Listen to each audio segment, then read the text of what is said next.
Mehran Rowshan, director of Alliance FC in Dubai. I was forced, not asked, forced by people that I love to do it. I was one of the original or founding coaches that started the Arsenal soccer schools. For me, that was a dream job. If you have problem with Wenger, I have problem with you. Without repetition, you're not going to get better. I didn't know that. I didn't know that. Oh, What the I hell? probably should have told you guys. But yeah. So you realize that sometimes as coaches, we are not really aware of the impact that we have. You know, I don't like him, by the way, yeah? An Arsenal fan and he hates Mourinho. Oh, I love this guy. I love this guy.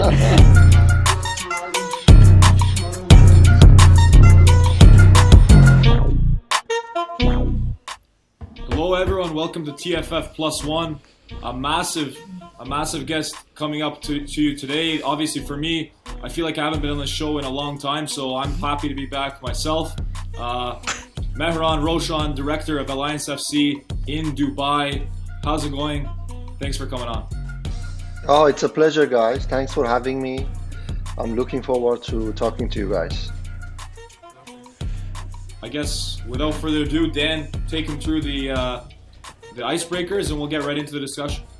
Yeah, for sure. Just got a couple of icebreaker questions here, just some simple things to kick the show off. So, did you have a favourite football player growing up? If so, who was it? Diego Armando Maradona. So, Of course. so I remember him at the 86 and the 90 World Cup.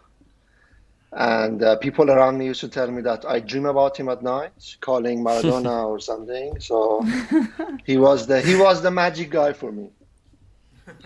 That's fair enough. You can't Did you have a can't go wrong there. exactly?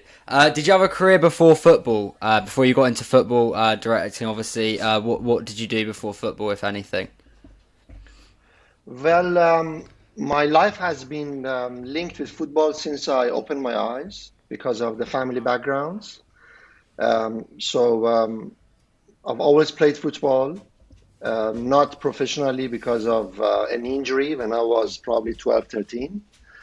But I've been always involved at football, and it got to a point that I needed to decide whether I want to become a football player or if I want to pursue another career. So I was wise enough not to choose football back then because I realized because of my injury and because I'm from Iran, it's very competitive over there. So looking back right now, I made the right decision. I studied business and economics, and I was doing some commercial job with a few companies, but it didn't work out for me. It wasn't what I loved. And then, of course, the journey of becoming a coach started. Of course. Yeah. Before we go into that, I just want to talk about obviously football in Iran because I think a lot of us we like to kind of look at North American soccer, and I think it's something that for the two hosts on the podcast, Dan and Morgan in England, they don't really see much of the MLS and Canadian Premier League. But talk a little bit about the football culture or the league's structure in Iran because I know they're competitive. They showed at the World Cup in Russia against Portugal and Spain, I think, that they had good performances against, I guess. Well, football is huge in Iran, or soccer as you guys call it.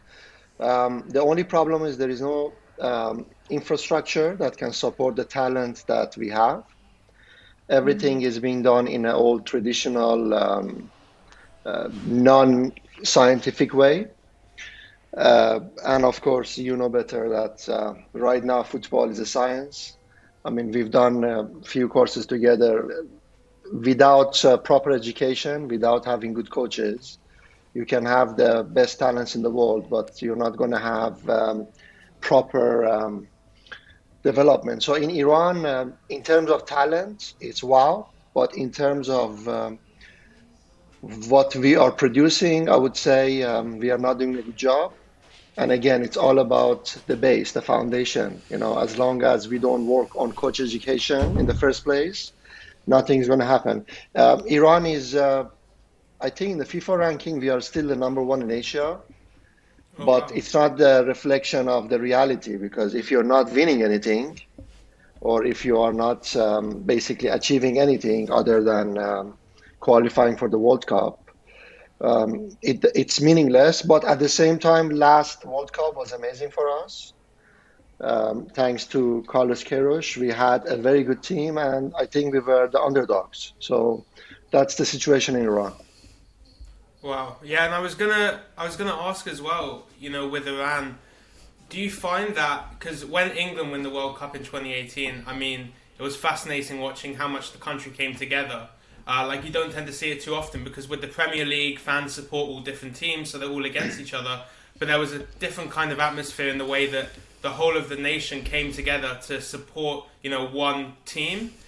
Do you find that in Iran there was that kind of special, in 2018, that special feeling kind of around when you guys were playing matches and the people getting, really into it? To be honest with you, I'm not really in touch with what's going on in Iran because I have so much on my plate handling what we do here. Yeah. But seeing it from far, and I'm not, in terms of distance, we are neighbors in Iran. We are in the south of Persian Gulf. Of course, it's the only thing that unifies the country because of so many political and economical issues that we have. It's the only thing that makes people happy. Of course, if we win, not if we lose. But also in Iran, you have the rivalry between the main two teams, which is Persepolis and Esteghlal. And it's pretty much as tough as it gets anywhere in the world, whether it's Arsenal, Tottenham, whether it's City, Liverpool, or Liverpool United. You'd be surprised how many people are still divided when it comes to a national team. So if you have a player from your rival team, you don't want him to do well even in the national team, even though, yeah, I mean, it sounds really funny, but I've been in that situation where you try to question the logic. But we all know when it comes to football, as a fan, we don't follow logic. We only follow how we feel about the situation. Of course. So would you say that if a player scored on the national team and you support the rival team in terms of who they play for, you wouldn't cheer? Is that how you would cheer? Is? You would cheer, but first of all, you don't want to show anybody because even in the families, you have. I mean, it's crazy. I have friends that fight all the time with their parents over a game. They watch a game, the father supports Persepolis, the son supports Esteghlal. It's crazy. So I have seen that we had a penalty miss at the Asian Cup and we got kicked out. I think this was in 2004. I was watching it with few of my friends and few of them were actually happy because the guy who missed it was from the other team, and you could see, all of us getting angered. But for him, again, it's more of an emotional reaction because you want to see what's in it for you in that moment. So, so part of you, you're unhappy that your national team is out, but then your brain wants you to find a reason to be happy. But football is amazing. I mean, all of us who deal with football at any level, we can see it. Even with the young kids. The things we see or hear from them is just unbelievable. Yeah, reminds me of when I've had to be an away fan, but I've had to sit in the home end because I couldn't secure away tickets. And when the other team score, I've got to pretend like I'm somewhat happy, and really I just want to punt the seat behind me. So I can kind of relate. yeah, but you can't do anything. I know. Exactly. I get that. I remember the first time I went to a football game in England, and I get there and my dad's bought tickets and we walk into the stadium and the home team has beautiful seats, and then on the opposite side for the away fans it was concrete steps. What ground was that? It was at Cambridge United, so it wasn't like a big time, I've been. club or whatever, but I was shocked. I was 10 years old and I was just getting into competitive travel soccer where I am in Canada. And we went and saw this, and I was like, this isn't safe. This isn't appropriate. What's happening? And everyone was like, this is how it is. You pick the right side. You pick the right team. You get the comfy seats. Yeah. Even for the teams, for the players, the away teams, especially in England, when you go to the dressing room, you can't even compare. I mean, the one that at Emirates, when you go to the home's locker room or dressing room, you have the leather cushionings, you have more space, you have all the art that's been used from Feng Shui and everything. And then when you visit the away team, it's just horrible. It looks like a small prison, you know? Yeah, teams used So, to use it as tactics. There's certain standards now, especially at the higher levels, but teams used to use it as tactics to try and put a team yeah. off. Like I've heard weird things like use certain colours to try and distract teams, like all these sorts of tactics in the away changing rooms. It's fascinating. You know, something related to this, I was speaking to somebody at Arsenal a few years back. So when Samir Nasri went to Arsenal and he was playing Arsenal again at Emirates, of course, I don't know if you guys remember it or not. It was crazy. So what happened was Samir Nasri entered Arsenal dressing room on purpose. So he was asked to just go there, pretend as if you don't know it. To more of course, the guy told me everybody laughed, you know, and it was funny. They made fun of him, what you're doing here. But what they failed to realize was that it was more of a distraction for them. So they wanted them to get distracted. So anyhow, that was the thing I remembered about the dressing room and Arsenal and of Makes a course lot Samir of Nasri. sense. Yeah. Not surprised. So I'm gonna finish off the icebreaker questions. This one's a sort of a classic, I think, on here now. So if you're in charge of a country or Dubai, let's say, for a day, and you had one law to introduce, what law would you bring in? Related to football? No, It can anything. be literally anything. Oh, Yeah. easy. I would. I'm really picky about traffic violations. So my friends tell me, they say, you know, we are happy you're not a judge or something. Otherwise, you would kill them. No, one thing that I really find it annoying is how people don't respect the traffic rules. You know, whether it's the way they park or whether it's double parking. So the first rule will be if you have a traffic fine, you go to jail. That's Wow, that's good the answer. most Stuff. legitimate. That's the most legitimate answer we've got. We've got some crazy answers, but that's probably one that makes Yeah. most sense and that you could put in. Like, okay, that's logical. Yeah. But no. No, it makes I think- sense. Exactly.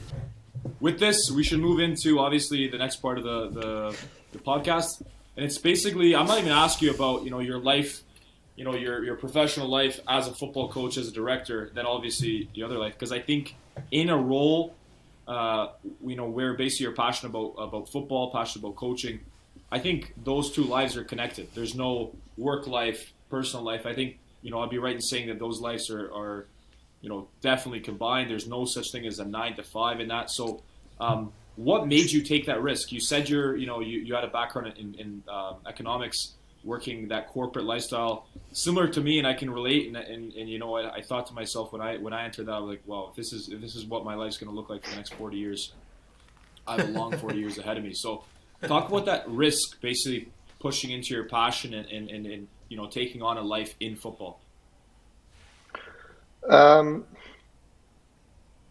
Well, the thing is, when you look at someone's life, like for example, myself as a coach, there was no single moment where I can refer to say, you know what, this was the moment that I took a decision.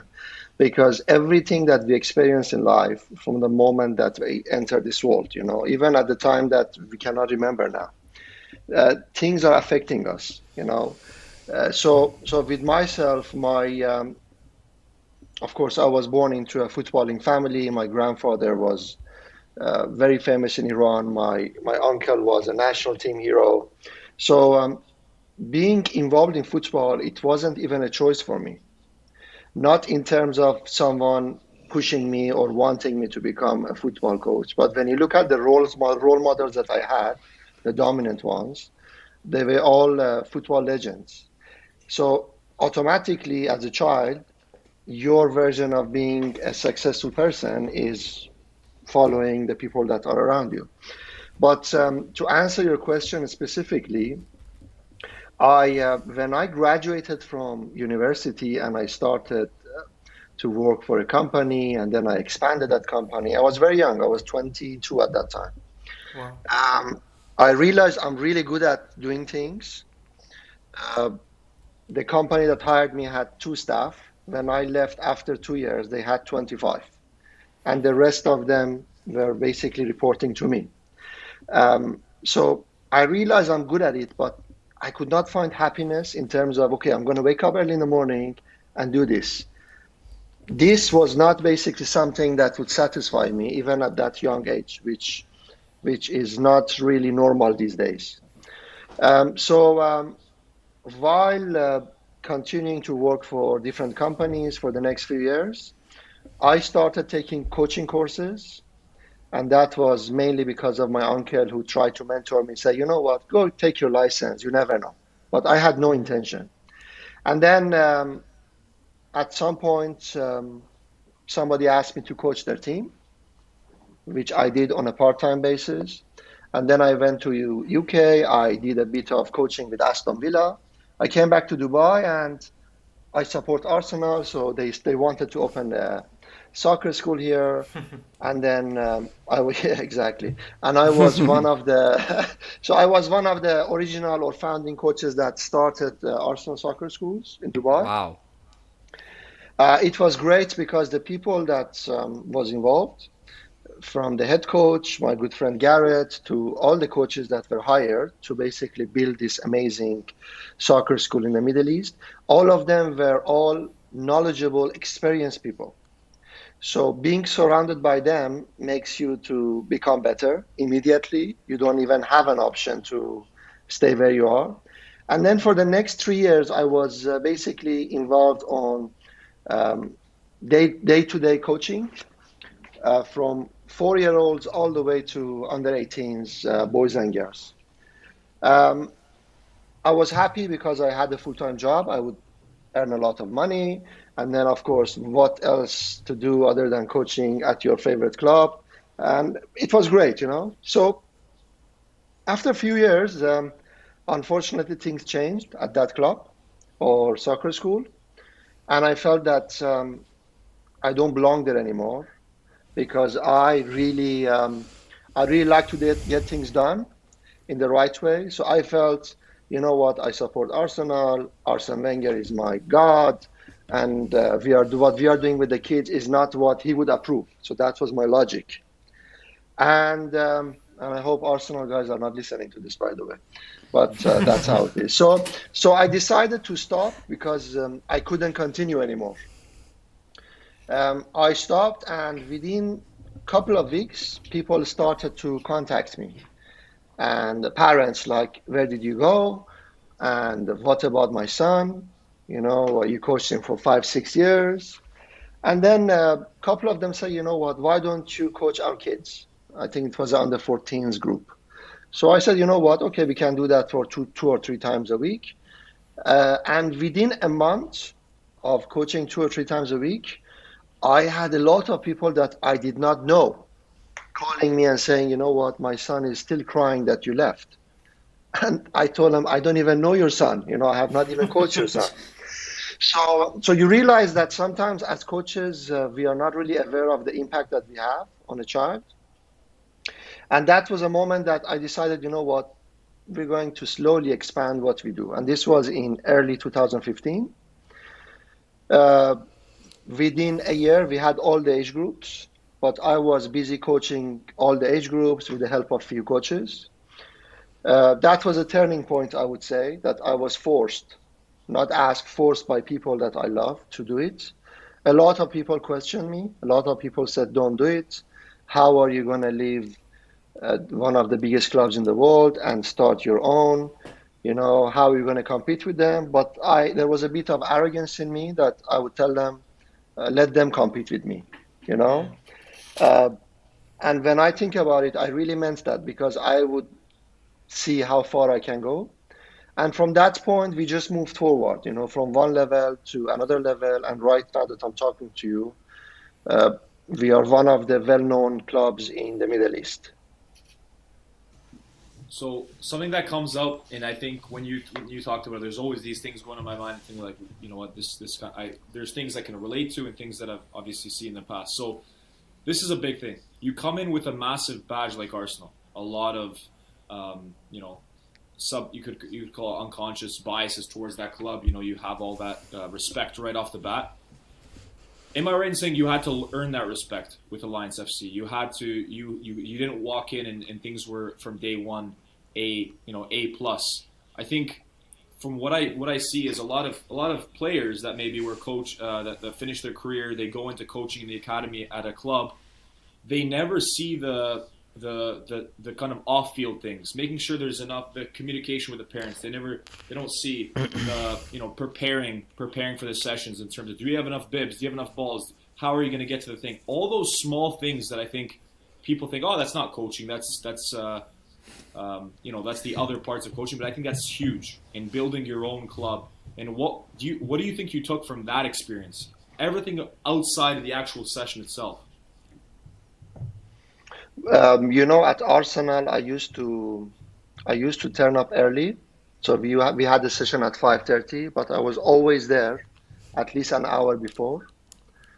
I would go to the store with a car because the store was far from the pitch. Get 20 mannequins out, put them in a car, get the balls, get the bibs, get enough water, go there, set up, be ready for my session. While there were some coaches who were always exactly on time, you know. There were times that I would just go and clean the store, like get rid of the dead mouse there, and do things. And I had a really good corporate job back then. So I had probably 25, 30 people reporting to me. But in the evening when I'm going to coach, I'm cleaning a store without being asked, without anybody watching me, One of my friends used to say, like, why are you doing this? Nobody appreciates it. And I told him, I'm not doing this to be appreciated.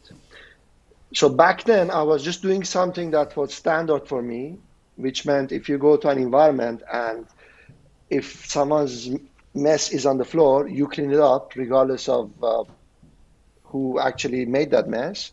That was my mentality. But when I look back now, all the things that I did there somehow contributed to having a club that is very well run, that has high standards, that whenever we get a coach who joins us, they really have to step up, because from the little things such as wearing the right socks, even for a coach, to turning up without a plastic bottle, to making sure that right now your mask is first of all your club mask and you're not lowering it all. Like little details that at most clubs, especially here, they don't care. It's not important, All these things was more of a mentality that I was growing, especially at Arsenal, because for me, that was a dream job. You know what? I always wanted to become a coach. Now it's my chance. And this is the biggest soccer school outside UK. And so for me, it was, I wanted to prove myself to myself. But it was more of, okay, if someone else is not doing a session right, you do yours right. Or just with the mannequins, these mannequins are very heavy, just to move them, especially 20 pieces, it's going to take time and effort, So we had some coaches that barely used them because they didn't want to take the hassle of going and bringing them, But my mindset was, you know what, I'm going to plan a session and use whatever is necessary for that session. Not I'm going to plan a session that's easier for me or it has less trouble for me, So when you say that we have bias, whether it's connection or links or feelings towards a club, of course, that's there. But at some point, you become so independent in how you operate that it becomes a norm, And that's what we are really trying to achieve with the kids now.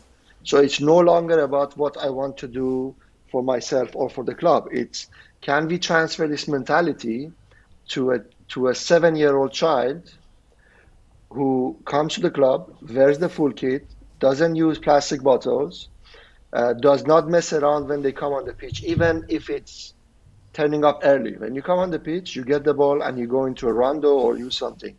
That mentality is way bigger than coaching how you kick the ball or how you do an overlap.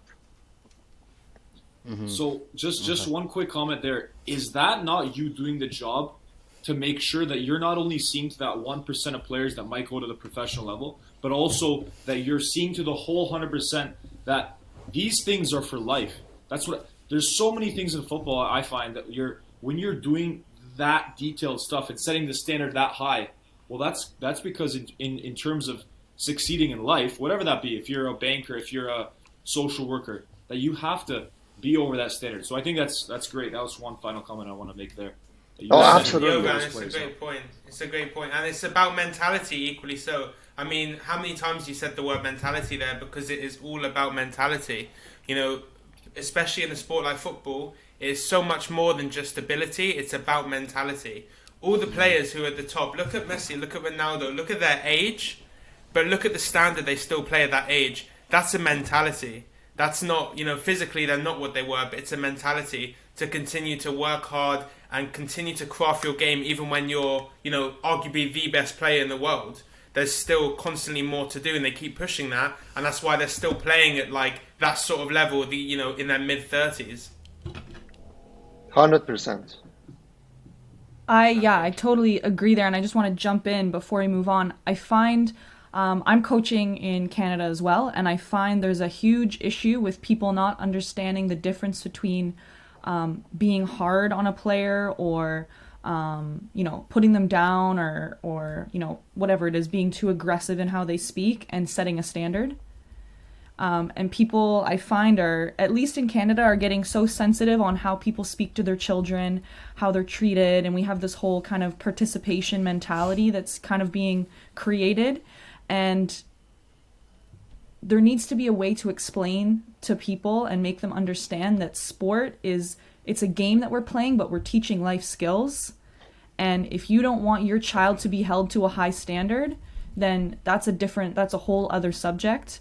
And I'm not trying to put your child down. I'm trying to set them up for success, because at the end of the day, we play 1 game a week, 2 if we're lucky. So you're getting 90 minutes of playing the game, and everything else, all the other hours you spend in the week, are training, building skills, creating relationships, making yourself kind of a better person. And I think that's kind of there's this gray area where people, don't understand that component of sport. And I think it's extremely important, because I am frustrated to no end with players that show up late, that talk back, that do all these things. And, we as coaches have to have the biggest impact that we can, but we can't control what happens off the pitch. So I feel like we have to do as much as we can in that 90 minutes that we get with them to set that standard, because there's nothing much you can do outside of the field but set that example and be the best that you can be. And I think that's amazing, and that's clearly why you're thriving with your academy, because you need those fundamentals. It's not about passing the ball. It's about being a person, being a human being. And I think that's awesome. Yeah, everything 100%. you spoke about is the mentality. It's all about setting that mentality. That was a really good way to put it, though. 100%. Yeah, no, I was going to say about when you're talking about your time at the Arsenal Soccer School, sort of how important was that stage in your career in terms of where you are now? Do you think that it was an important stage to sort of give you the confidence, not even say confidence, but the sort of motivation to go forward and be where you are right now? How important was the Arsenal Soccer School in that? Oh, it was massive. It was massive because exactly as you said, it gives you the confidence to work with great coaches. So when you are part of, we were talking to someone the other day, and I was telling him that most of the time we are in the wrong room, meaning that you're surrounded by people who are less competent. And what happens is we get fake confidence, like, you know what, I'm so good. But that's just the end result of being next to somebody who's not good. At Arsenal, when we started, we had really good coaches, and especially the gentleman who was running it, he was amazing as well. So it gives you the confidence. And also, when you coach every day, so I used to take as many sessions as possible, not for the money, of course. If I stayed at home, I would make more money. But it was more of, I really want to get better, and like everything else, without practice, without repetition, you're not going to get better. And at the same time, I was someone that if I had a session, and it was back then 45 minutes drive to get to training, On the way back, the only thing that was in my head was like, did I do things wrong? Was everything right? Like, the comment that I made to a player, was that necessary? So when you're, I don't know how to call it, when you're addicted to something, when you're addicted to, for example, coaching or becoming better, you think about it. And then that power of, what I'm thinking, I'm not just enjoying it. I'm not just getting fake confidence. I'm not just pumping up my ego. I'm thinking, was that right? And then the other thing that at Arsenal was very important for me, I could see how many mistakes they make. So it wasn't just the right thing. It was like from things like, I'll give you an example. So at Arsenal, we used to give kids free water, plastic bottle. And then I would see children having a sip from a bottle and throwing it away. And then when they come back, they cannot find their own bottle because all of them are the same. They would open a new one, have a sip, and then throw it. So what we did, I got a marker, and every day before the session, I would mark the bottles, on the cap, 1, 2, 3, 4. So guys, remember your numbers. It didn't really solve the problem. It helped because a lot of kids don't look at the number, they don't remember, and at the end of the day, we ended up with God knows how many hundreds of plastic bottles.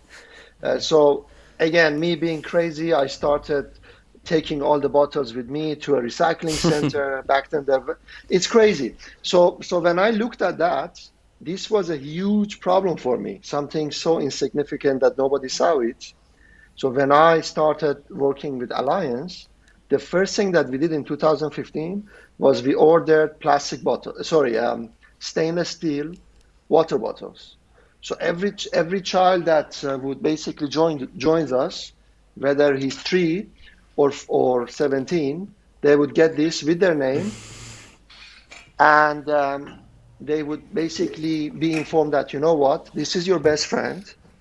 When you come to the club, this is what you're going to do. So something so small, something so insignificant that nobody cared about, for me, was a problem. And I saw a lot of technical problems as well when it comes to coaching.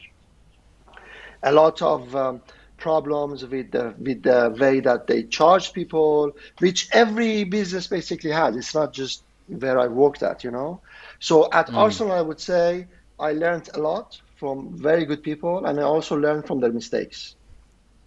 Of course. Yeah, that's a great point. And I mean, before we kind of talk a bit more about your role now at Alliance, I still want to kind of stay on this Arsenal topic, because I don't think we'd be doing due diligence to our supporters, our followers, if we didn't look into this Arsenal bit a bit more, because a lot of Arsenal fans do listen to our show, obviously having a lot of listeners in the UK.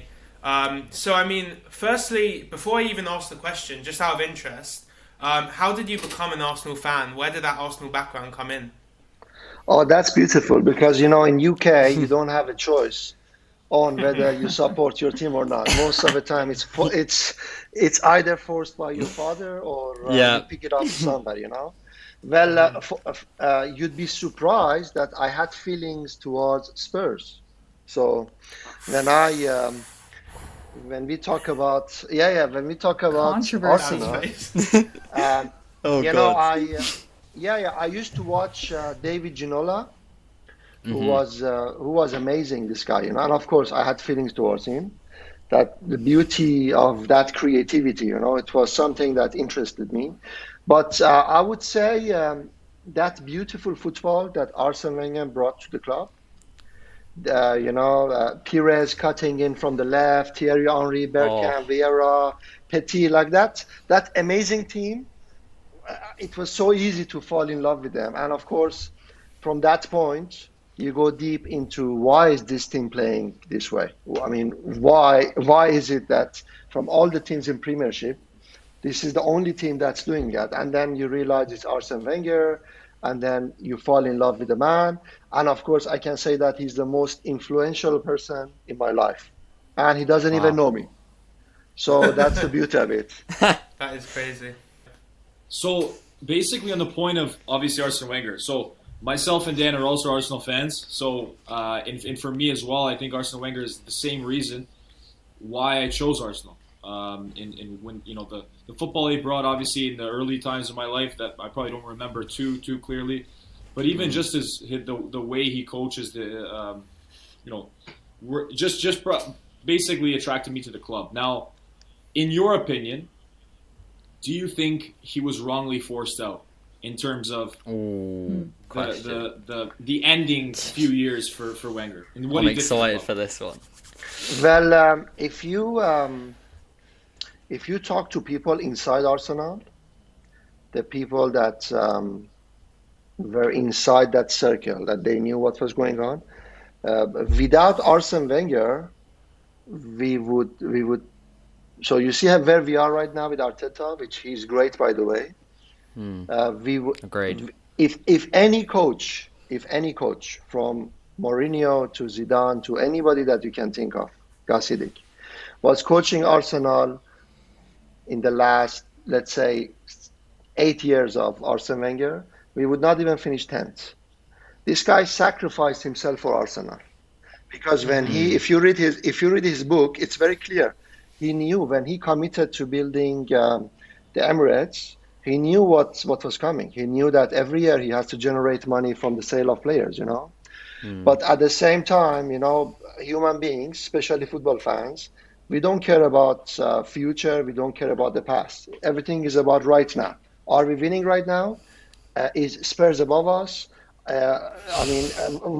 What happened to the derby? Is the captain leaving us? So it was for fans. It was all about the moment. But this guy is a legend because he did not care. He said, you know what? I'm just going to carry this club on my shoulders to the next phase. And I think only in the next 10 years we will realize what he has done for the club. Yeah, it's. I said it perfectly, and exactly what Jovan said. That kind of the fact that the personal working life is kind of like intertwined. Like Arsenal Wenger dedicated his life to Arsenal. He gave everything for Arsenal, and he made it his whole life. And the reason I know that is because obviously now he's not obviously at Arsenal anymore, but he still lives in the area. So I'm based in North London, obviously where Arsenal is, and his house isn't too far from me. And I walk in the park, and I see him just kind of cycling around all the time, and it shows that like he lives here.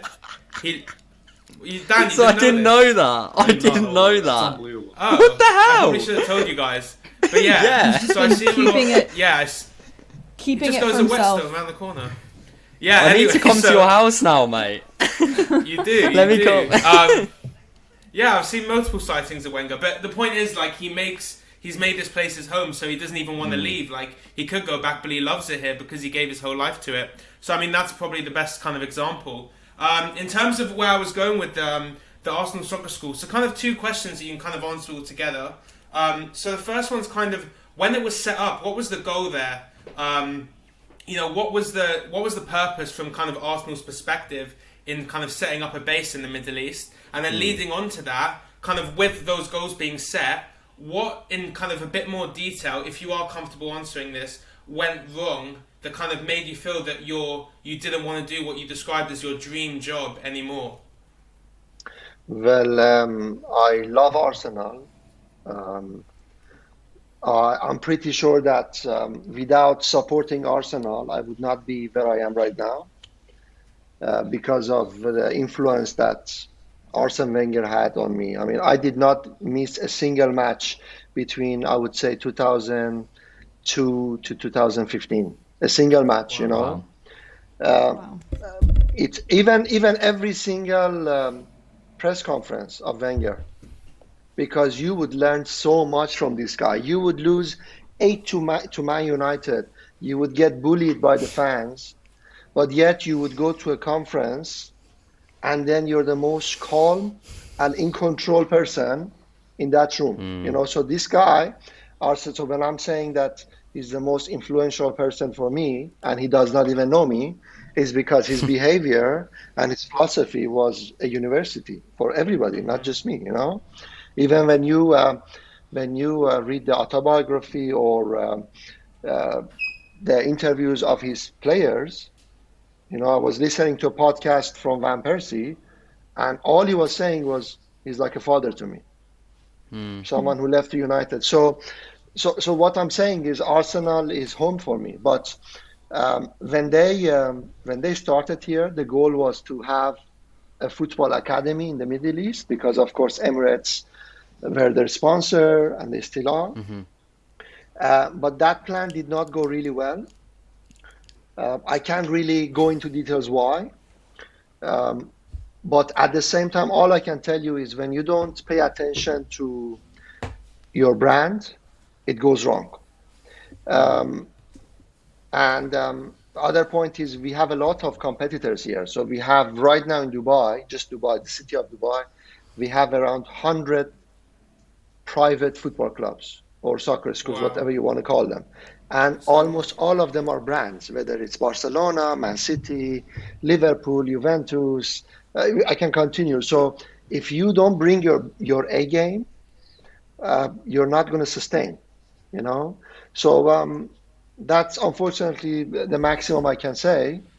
But at the end of the day, you have to take responsibility for your actions. Yeah, of course. Fair enough. I want to jump in and kind of ask you a little bit back about Wenger. And we've been talking a lot in previous podcasts about this idea of man management and player management and what the role of the coach is. And you have a lot of coaches out there that are focused on it being their job. They need to get results and they're going to create their action plan and go forward with it. And then you have coaches that recognize we have a goal, but I need to look at my team and figure out a plan with my team on how we're going to achieve those goals. So I wanted to talk to you a little bit about, you know, what's your view on man management and how you kind of come up with a philosophy for how you're coaching your teams. I coach, like my club basically deals with children or youth, as you call it. So the way we work, we operate around the individual. So every person that comes to the club at any age, we make sure that he or she, of course, we have a lot of girls, they get individual attention from the coaches, even from the security guard at the entrance. We make sure everybody knows all the names.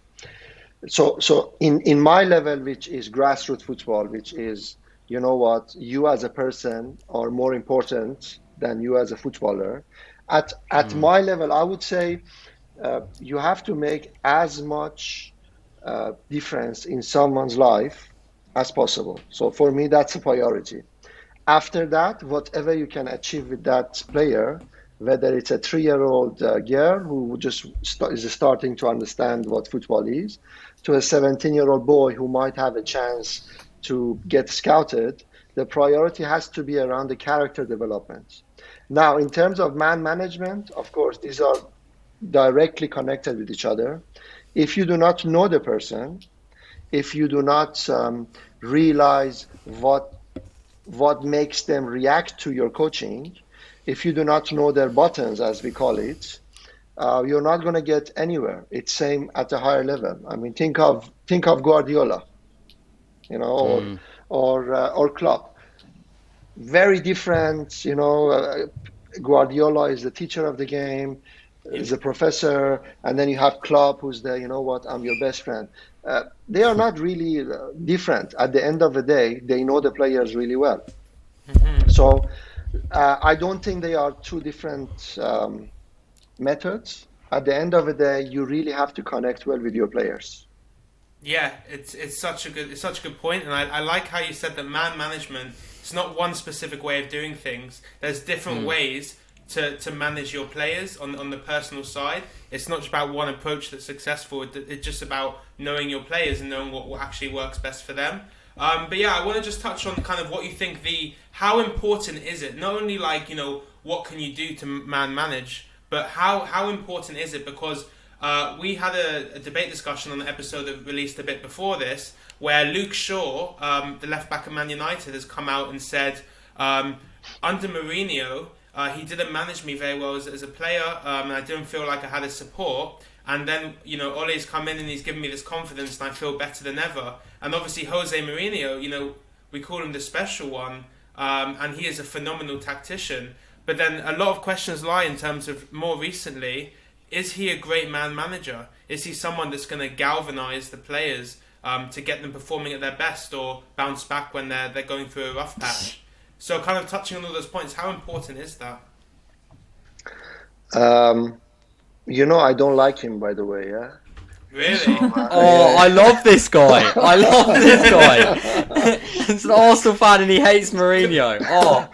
Can we dive into that, kind of tying that in? So the importance of man management and focusing that question on Mourinho and what it is that doesn't. Because my dad also hates him. I'm a bit indifferent, but my dad hates him because my dad says he never takes responsibility. There's always a reason. So talk a bit about those 2 points there. Mourinho is a special one for sure. I mean, whether we like him or not, because again, I'm biased. If you have problem with Wenger, I have problem with you. That's the inner child. The little child inside me is just gonna, regardless of, leave the logic. You can win. I don't know, whatever you want, but still I'm hating. So that's the football. That's the football fan inside me talking. But when you zoom back and you want to basically analyze the situation as a coach, as somebody that is interested to learn, Mourinho is great. I mean, this guy plays mind games like I don't think he has anybody near him. He does not have any competition when it comes to mind games. The problem with Mourinho, so when you talk about Luke Shaw, the problem with Mourinho is I think he has his own ideas of how a team should run. And I'm not talking about a system or a philosophy. For him, it's, you do what I want or you're out. Whereas with other coaches, they would, when you look at Wenger or Guardiola or even Klopp, when you look at these guys who all have coached in UK, they would win the respect of their players. Mourinho confronts them all the time. So you could see it with almost all, you saw it with Peter Cech even. How can anybody confront Peter Cech? He's the nicest guy in the world. No, honestly. So for him, it's like, if you are not on board, not only I'm not going to try to have a conversation, I'm going to confront you and I'm going to show you the door. And that's where players would look at examples around them. So imagine if you're at Chelsea and you see how Mourinho is treating Peter Cech. So even if Mourinho is okay with you, at the back of your head, you're always ready to have issues with your coach. So when it comes to man management, Mourinho in short term, he is the king of man management. But long term, he fails. And that's why he cannot stay anywhere long term. Because he's just, I want confrontation all the time. I agree with that. Yeah, and to kind of like on both points there with you, Mehran and Morgan, and how your dad thinks that he never, admits to anything or owns up to anything. There's a show called The Playbook, and they feature him in an episode. And there's this moment where they're asking him who were Mourinho's mentors or who were his role models growing up, and like who inspired him to be a coach. And his answer was, "Don't ask me that. I don't talk about that. I mentored myself. I'm my role model. I motivated myself to get here. Don't ask me that question." Yeah, that's sad. And that's really sad, yes. Yeah. And it was sad, right? Like it's there's entertainment value. Like you're going to watch that, you're going to laugh. I'm telling people about it. I've told multiple people about that quote. But at the end of the day, like, do you want to be coached by someone like that? Do you want to be managed by someone like that? Like, at the end of the day, it's not about the manager. It's about how the team does, And if the team doesn't do well, and also the manager, they're not going to keep the manager around. So, and when as a man, especially in England, where the role of the coach is the manager, he runs everything. When you lead the ship and when you have a journey and you want to get to a target, you want to tell everybody around you that, we have a goal that is for the team to perform and for the team to basically win trophies or qualify for the Champions League or not relegate or something, So with Mourinho, because everything is about himself. So when you watch this guy's interviews, the only thing that he would say is like, I'm the only guy who won all the three with in Italy, in there. For him, it's my achievement. So when, as a manager, as someone that carries everybody with you, you're saying to everybody, you know what? I want you to work for the team, but I'm above the team, and I'm gonna do whatever I want for myself, because the target is for me to achieve whatever he wanted to achieve. Of course, there is a lot of conflicts there. And at the end of the day, we all know it's not what you say, it's your behavior that sets the example. Yeah. I get that. I think when we look at it, I think you look at guys like Klopp, more so on Klopp, the real, even Wenger, you could say, they put themselves on a parallel with the team. And what I mean by that is they put themselves as one. They and that's something that I kind of take as much as possible. Mourinho does say obviously all the time, there's no one player bigger than the team. But I think somewhere where he gets it wrong is that he doesn't add himself to that equation. In my opinion, the players, the coaches, the kit man, the security guard, as you kind of mentioned, which I thought is interesting. All those people are a part of that club and that team and the success.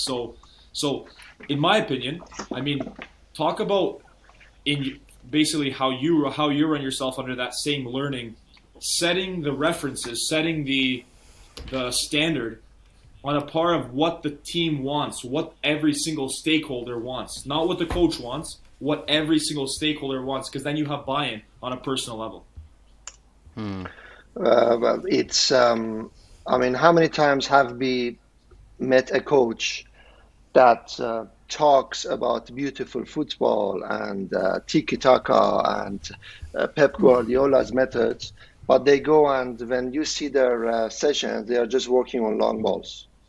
People talk, and most of the time they are not even aware of what's going on. They actually believe what they are saying, because it's the sweet stuff that has a lot of customers outside, So when you talk to somebody, you want to please them, so you say things that they want to hear. And sometimes they don't even know that, what you're saying is not what's happening. We emphasize a lot on humility inside our club. That cannot be achieved if, for example, myself on top does not promote it by my behavior, not by what I'm saying. So most of the time, I'm the first person on the pitch, even though I don't coach. Most of the time, I'm the one who moves the goals. I'm the one, as of this day, I'm the one who watches the bibs, as of this day. And we have we have 15 staff right now. Some of them are part-time. I still watch the bibs, and that's more of for me. I don't want to get the wrong ideas. I want to watch the bibs and always know that, regardless of how much you expand and how much you get better, at the end of the day, you're the same person. I'll give you another example. We were featured on 433 recently. They are making a documentary about us.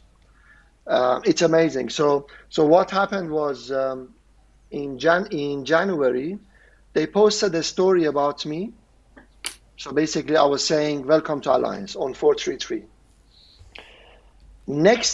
Exactly next day, when I woke up and I saw the story and I started to interact with the people that I regularly interact, I noticed how they've changed with me, like the way they were talking to me, the respect they were giving me. I even got a call from one of our commercial partners following up on something with me. I told him, listen, you never answer my calls, but he called to speak to me. So it shows that when you succeed sometime, whether it's from going from one step to next step, the people around you give you fake confidence. I was the same person.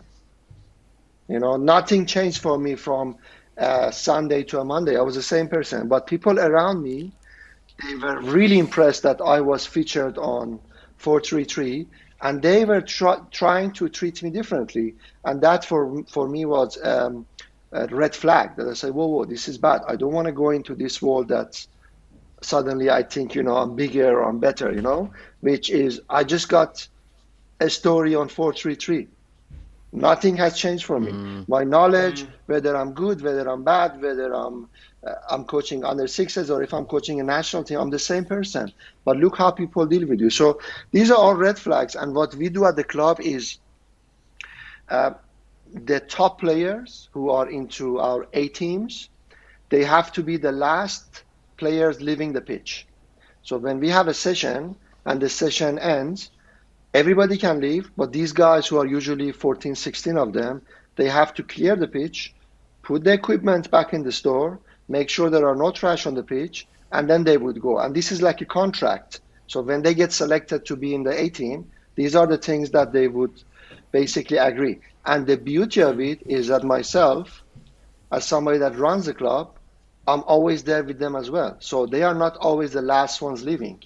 Sometimes I wait for the last person to lock the door and go. It's more of, you know what, I'm going to practice what I preach. It's not like I'm just going to tell you to do this, you know? Well, I wanted to bring this up since the start of the podcast. Practice what you preach. So let's talk a little bit about Lisbon. Let's throw it back. We haven't talked about it. This is where obviously met Mehran in Lisbon in 19? 19, yes. 28. November Yeah. 19, yeah. Yeah, it was. So that was amazing, obviously, learning experience because, again, we learned from a lot of real world learnings. Not just, okay, this is what it says in the textbooks, this is what we believe. We saw it firsthand. There's a lot of things we could talk about. However, the biggest part of practice what you preach in holding people accountable to references was the incident dealing with those two German coaches. Now, do I want to talk about that, or do you want to talk about because take us through not what happened with these coaches. That's more for a laugh. However, what was the learnings you took from that? Because for me, I went home and I reflected and I thought, this is a guy, Raymond van Haren, obviously, who took us through that course from Netherlands. He brought the learning right into the classroom, and we felt the emotions of it, and we had to put rationale before emotions. So do you want to talk a little bit about that and how you viewed that example and how you maybe what you took from it? Absolutely. I mean, the biggest thing that I can take from that incident, of course, people who listen to it do not know, so maybe I should just open it up a bit. We had two guys who were behaving outside the references. So we had some references for the course, which one of them was you cannot use your mobile phone during the course. We went to Benfica's academy, and these guys pulled out their cameras and their phones, and they started to film. And I think they spoke on the phone, right? Yes. One of them spoke on the phone. So when we came back to the hotel at 9, 10 o'clock in the evening, and the course, of course, is not done, we go back, and Raymond, first of all, talks about the references. So before bringing up the situation or the incident, he asked people about the reference, that what was the reference? Are you allowed to use your phone or not? So all of us said, no, you're not. And then the second one is visiting Benfica part of the course as well or not? And then there were a lot of debates, and we say, no, it was. So then immediately he established authority for what he wanted to do next. And then, of course, he spoke to the two German guys who were on their phone and blah, blah, blah. And, of course, they were defensive, and they tried to be smart. And eventually they left because they could not stay. So, so the biggest take for me, and that was a turning point again in the way that we think, is reference thinking. Is not making decisions based on your emotions, based on empathy, based on how you feel about it. It's more of, do you have defined references? Do you have rules and regulations where you can always refer to them in a situation, whether it's situational coaching, whether it's a behavioral issue? And that has helped me a lot in making so many small and big decisions. I recently had to let go of one of my coaches, which was very difficult for me because that person was had a lot of impact inside the club. But thanks to the reference thinking, I did not even think or get emotional. For me, it was okay. You know what? This is the situation that this person is going to be next week. If you see these behaviors, these are the one, two, three references, and the beauty of it is that that person is gone for a month, and every day that passes, I'm happier than ever because I made the right decision based on a right way of thinking, which is reference thinking. And let me tell you, that reference is just as strong now. It's even stronger, right? Than because you made that hard decision. Yeah. I know we're running low on time, but that comment about reference thinking, it makes me think so much about intermittent reinforcement. And I don't know, how many people kind of know about this or use this in their coaching or their practice or whatever it is. But I think it's super important for people that are working with youth that understand it. And basically what intermittent reinforcement is, it's kind of the most damaging way that you can approach consequence and setting standards and boundaries with developing people and even with adults. And basically to kind of fill people in on what it means, they did a science experiment with a rat, and they would teach the rat, if you hit the button twice, you get food. And they made this a consistency for 3-4 days. And then all of a sudden on the 5th day, they switched the settings and you had to hit the button 5 times to get the food. But obviously they can't tell the rat that. So now all of a sudden the rat's hitting the button twice and nothing happens. It waits, it goes and hits it twice, nothing happens. So then this rat starts being frantic and just starts hitting the button repeatedly over and over and over again until some food comes out. And then it finally gets food, but it doesn't know how many taps actually worked for it to get to the food. And it's an example of when you teach children things or you teach youth things and you're trying to set standards, you have to create those references. You have to let them know if this is the action, this is the consequence, and you're going to follow through on it, because you're going to start running into issues where people don't trust your authority. They don't trust the standard that you've put in place. They don't trust the boundaries or whatever it is. And so you're going to have people that start trying to push the envelope, push the button more and more and more so that they can try and push and see how far it'll go and see what they can get away with or see what's going to work for them in their favor. And then you've ruined that kind of relationship and that coach-player or player-player or coach-coach or whatever relationship it is that you have. And I think it's so important when you're working with youth, adults, whoever it is, you need to be consistent and create those references so that everyone's on the same page. And yeah, it can be really damaging for a relationship if you're not consistent on what you're setting for them.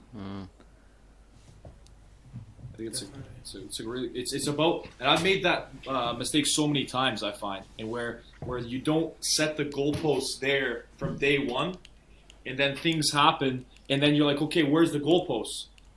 And thankfully, obviously, all these learnings for me, I'm able to reflect on. But it's about, and I'm interested to see what you think about this, Mehran. Is just about setting those references from day one, because every time as a coach, as a leader, that you don't do that, then there's that, not the clarity that those players need, and then you got a lot of problems. I think what Alex touched on as well is the trust. Once you change those goalposts for one situation, then where's the trust and continuity? So that's a big piece for sure. So, when we talk about reference thinking, I'll give you an example. So we have around 300 players at our club, aged 3 all the way up to women's team. And of course, you want to have a culture. Now, the way we use reference thinking for things as small as how a player should behave when they arrive on the pitch. So you have a session at 5 o'clock, but you're there at 4:45. So the way it works now, we have defined the reference. If you come early, you go into groups of 3 or 4, and you do a rondo. Now, the reference here is if it's one player in the middle, and if you have more than 3 players outside, it's 2 touches. If it's more than 6 players, for example, and you have 2 in the middle, it's 1 touch. So it's more of, when you define those, if you change your coach, if the player goes from one level to the next level, whatever changes, that reference stays, and not only the players know what they are supposed to do, they can also challenge the coaches, which I love, by the way. The coaches hate it, but I always say it, always jump in and say, guys, have you asked your coach why you're not doing one touch? And they're like, why? I said, because the reference is above everybody, including me. So define the reference. And when you have the reference, then it's never about you as a person against another player. And most of the time, that's where the conflict starts. You always want to make it about the reference, which is for the benefit of the team, against someone who does not respect the reference. Because at any time, you can just walk out.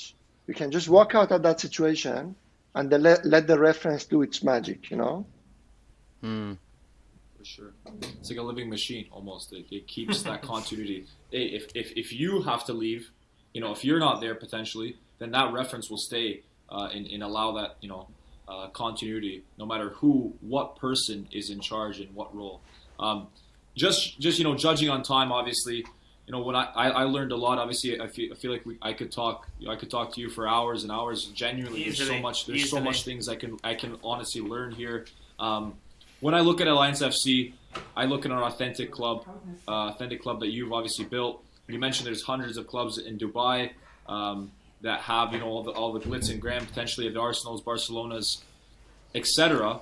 I think that bit of authenticity that you guys bring and the importance of the individual player at a grassroots level, making sure you're not going in there with maybe the wrong priorities, and just in the end of the day, being strong to your values. I think it's huge, and I think it obviously, not only if it was in Dubai, I think we could do with some of these here in Canada as well, and really all over. We ask all our guests this, and this for me is very interesting. What's the future like for you? 5, 10 years, even tomorrow. What does it look like? What's keeping you motivated really when looking at the future? Oh, the future is amazing. One thing that I've been doing in the past 1 year is making sure I delegate a lot of my daily tasks. I'm a multitasker, and I love to do things, The fact that I still watch the Bibs should tell you, a lot of things. But past 1 year, we have hired more people, and they basically do a lot of things that I used to do. And that is mainly because I want to work on more strategic things, more long-term planning. We are working on few projects that unfortunately I cannot announce, but what I can say is we are just getting warmed up, and that's the reality. I hate to stay where I am. It bothers me on a daily basis. Kids deserve the best, because as a coach, I tried it once. There's a video I will share with you later on. I went to training and I did something so stupid. Like, every coach at any part of the world can see what I did, and it was just that nobody benefited from it. It was 15 minutes. And then after that, I videoed the kids and I asked them, how was it? And all of them, coach, it was great. Yeah. And they kept lecturing and talking about what they learned from it.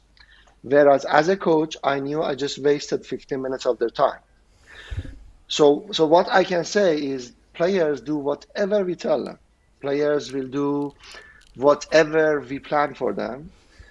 So we have a lot of responsibility towards making sure they get something out of it. These days it's not easy to play football. When a child wants to play football, the entire family has to plan, like what happens to the daughter who goes to gymnastics, what happens to the mom who has something to do, So there's a lot of investment from the other side, which is the families and the kids. We have to make sure kids get something in return. And to do that, we as the coach, as the club, we have to make sure we get better every day. We have some medium term plans. Hopefully I can share that with you soon. But right now, because they are not 100% and I like to keep them private, I cannot share that. But it's amazing. The future is amazing. I'm so excited. Yeah, we'd love to get you on again and maybe talk a bit further about some of those things once they're 100% confirmed and slowly kind of being built up. Be great. Yeah, definitely looking forward to the future. Obviously, we'll definitely have you on again. When I look at it, obviously I look at someone like a king of humility, refreshing ways of thinking in terms, not only in terms of coach, but also as a person, as a leader that works with youth. Definitely check out the 433 documentary that's coming out about Alliance FC. Definitely an exciting club. I've never been to Dubai. I would love to come by and check out. Definitely, once I get maybe the vaccine coming in. However, listen, if you're the smartest person in the room, get out of the room, as you said earlier. And thanks again for coming on. Looking forward to have you on again in the future, and we definitely enjoyed it from TFF. Oh, it was a pleasure. Thank you, guys. I really enjoyed it. At the end of the day, we all have to connect with each other. It's great. Of course, I knew you, but to know Alexandra, Daniel, and Morgan, I'm looking forward to stay in touch with you. And we are planning, by the way, to create a club on Clubhouse for coaches. So hopefully we can have a lot of discussions over there as well. Wonderful. For sure. Great. Right. Okay. Have a good rest of the night, and we'll talk to you soon. Bye-bye. Take care. Thank you, guys. Cheers. Thank you.